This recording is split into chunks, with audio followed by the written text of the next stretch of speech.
Joining us now is Valerie Repka. She is Executive Director of Canadian Medical Assistance Teams, also a registered nurse.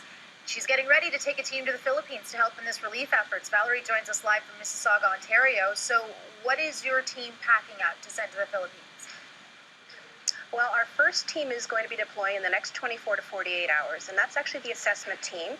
So it's a very light, nimble team that's lightly packed, simply to go in and look around and see what the issues are, what the needs are, and report back home in order to be able to better prepare our organization to respond, to tell us what sort of health needs there are and what sort of teams we need to send. General, what are the resources that you have on standby to take over there?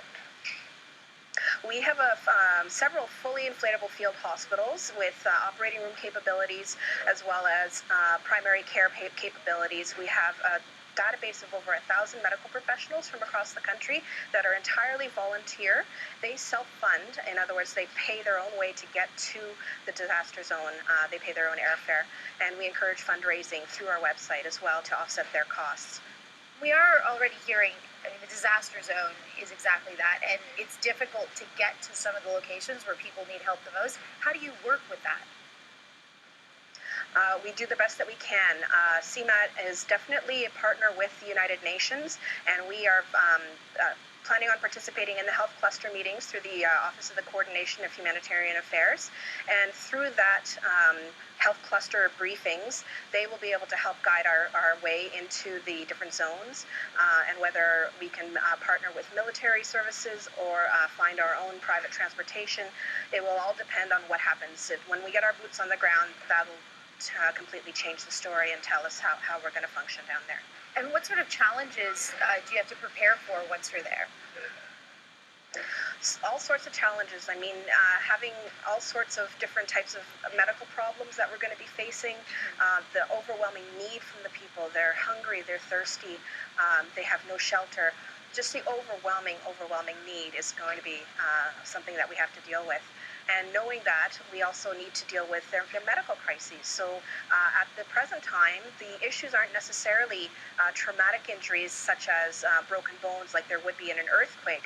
But in the coming days and weeks, infectious diseases are going to spread, things like cholera and acute watery diarrhea, skin infections, and that sort of thing, especially because it's such a warm country and this was a very wet disaster. The increase in things like malaria is going to be a problem, and we're going to have to deal with infectious diseases and other primary care needs like that. And I understand you were in Haiti shortly after that massive earthquake there, and you're going to be heading to the Philippines in a few days. How do you feel? That's right, yeah. It's cautiously optimistic. I'm hoping that when we're there, we'll be able to identify a need and address it very, very well. It's been nonstop pretty much since Friday for me, and I'm going on very little sleep, but this is what we do, and this is what CMAT does best. And who is CMAT made up of?